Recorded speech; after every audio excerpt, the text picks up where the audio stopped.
Effectivement, le sujet est vaste. Il est vraiment, vraiment présent. Alors, reconnaissance, c'est être reconnu parce que, pourquoi on veut être reconnu, connu de nouveau? Parce qu'on ne se connaît pas soi-même.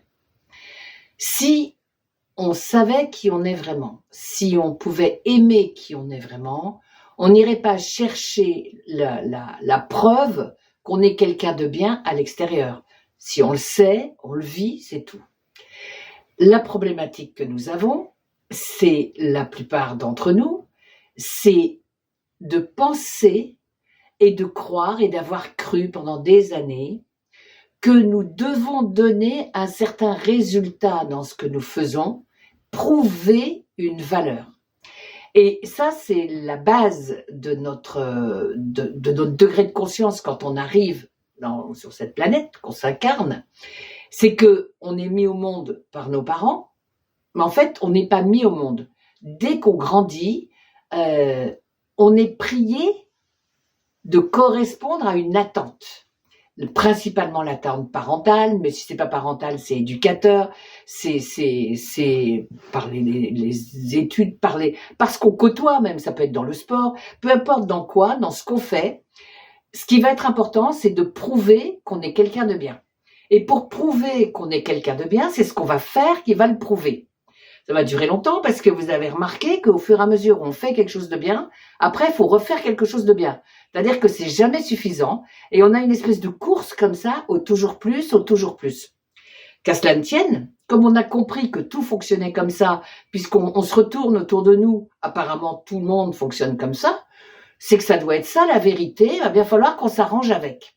Et en grandissant, ce sont nos exploits de quelque sorte que ce soit. Alors ça va aller du premier de classe, du premier au bassin de natation ou au ski ou au surf ou n'importe quoi. Et ça va aller au premier qui sait bien brûler les voitures. L'important, c'est de vouloir être important et reconnu. Alors, quand on a ça comme base et qu'on croit cela, on en est donc persuadé puisque tout le monde fonctionne comme ça.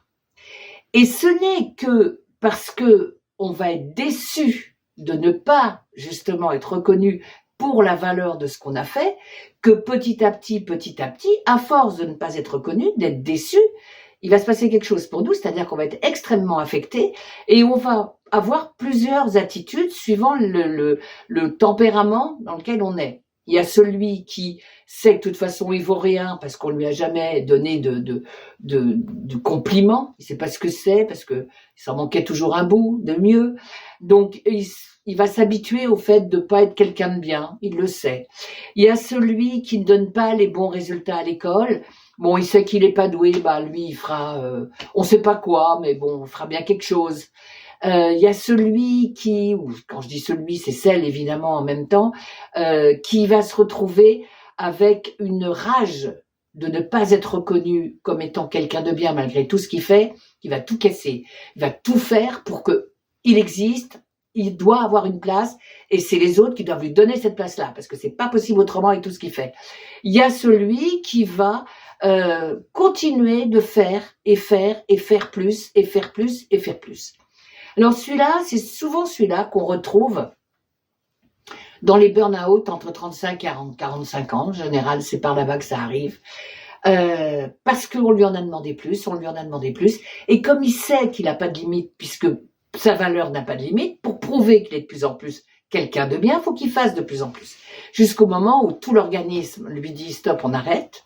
Donc il y a le problème du corps qui est en dépression. Il n'y a plus cette pression là tout le temps, tous les jours, qu'on se donne parce qu'on obéit à ce qu'on nous demande, mais cette pression qu'on nous demande, le jour où il y a la dépression, il n'y a plus de pression, on tombe et c'est foutu, quoi. On ne peut plus continuer de cette façon-là. Donc on ne vaut plus rien et on est en dépression, la fameuse dépression qui est vraiment la notion d'un certain échec, bien que ça évolue, mais quand même, si on n'a pas pu faire plus, alors on va regarder pourquoi on n'a pas pu, on va analyser le problème et on se dit, bon ben oui, effectivement, il a fait tout ce qu'il pouvait, elle a fait tout ce qu'elle pouvait, peut pas plus, elle peut pas plus. Et donc, il faut changer de boulot. Ou il faut la médicamenter parce que c'est pas normal qu'il soit dans cet état-là. Il faut tout faire pour qu'il ne soit plus jamais dans cet état-là. Ok, ce sont des possibilités qu'on va rencontrer. Mais il y a une autre possibilité, et l'occasion, évidemment, fait le larron.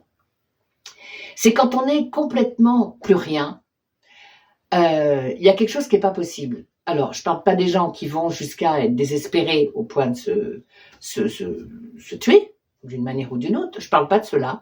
Je parle de ceux qui sont dans une conscience où, oui, ils sont extrêmement déçus de ne pas avoir réussi à prouver qu'ils étaient mieux tous les jours. Mais il y a quand même quelque chose qui se met en place, qui se bouge. Et ces êtres-là vont se dire, OK, j'en peux plus de rendre des comptes.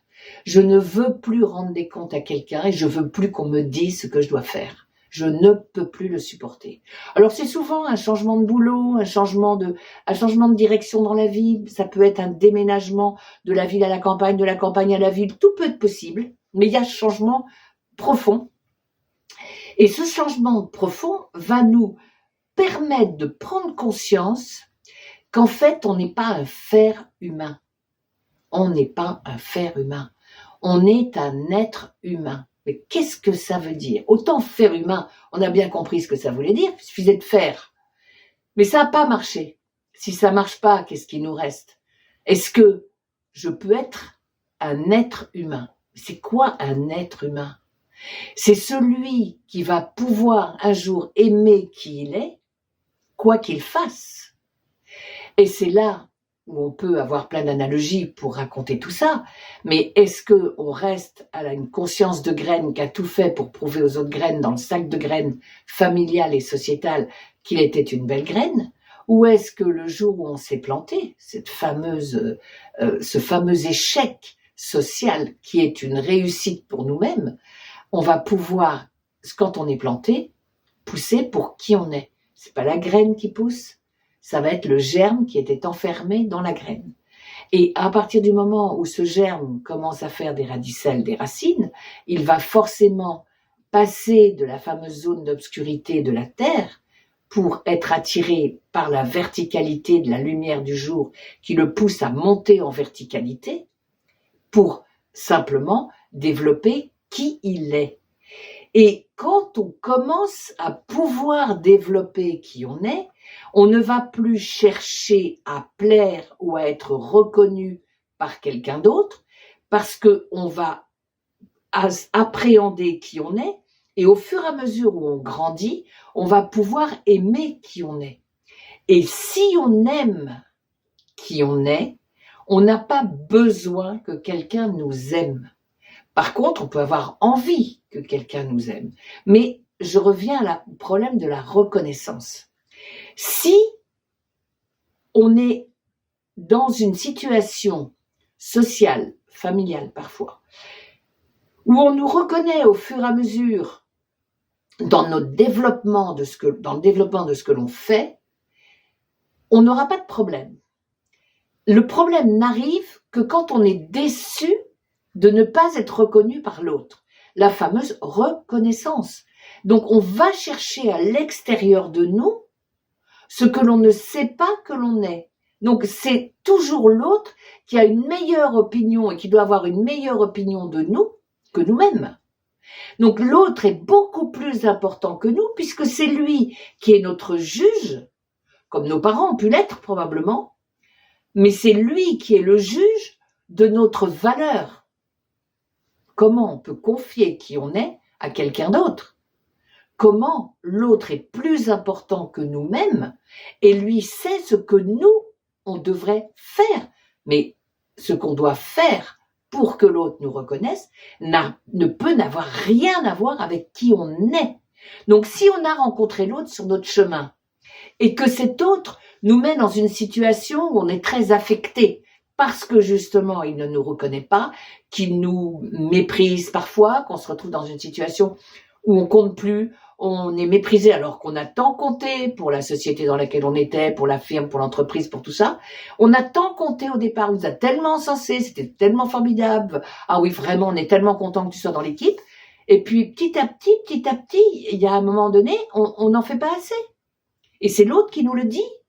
Donc effectivement, pour ma valeur de faire humain, il me manque toujours un faire.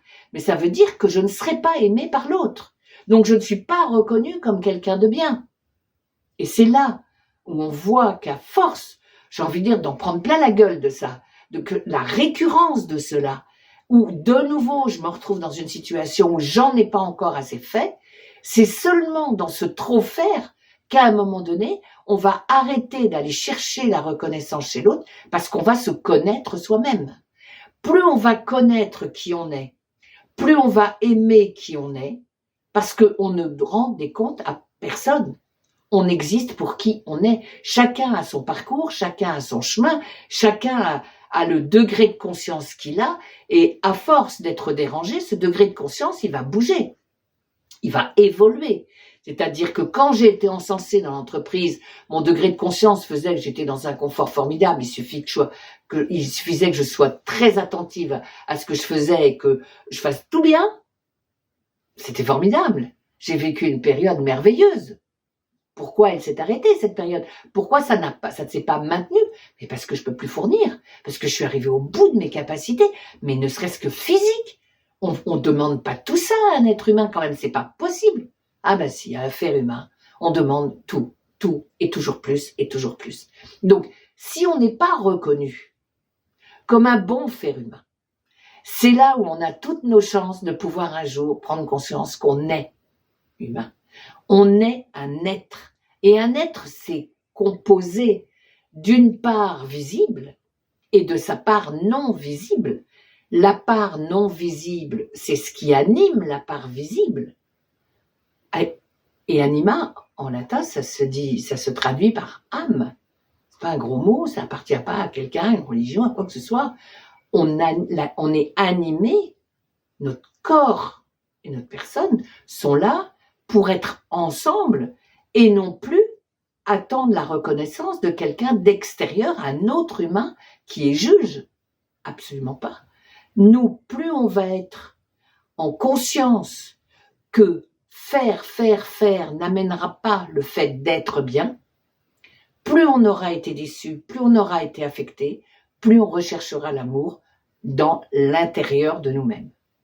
Et non plus attendre que l'extérieur nous le prouve. Voilà, c'est ce que je peux dire sur le problème de la reconnaissance, c'est vraiment cette quête incessante de l'avis de l'autre qui est toujours meilleur que notre propre avis. Il faut vraiment ignorer qui on est et être qu'un bout de soi et attendre que l'autre complète notre manque. Ça ne peut pas marcher longtemps. Et à un moment donné, c'est trop insatisfaisant. Et c'est ça qui, vraiment, grâce à l'insatisfaction, qu'on va aller chercher qui on est vraiment. Ça, c'est le bon plan.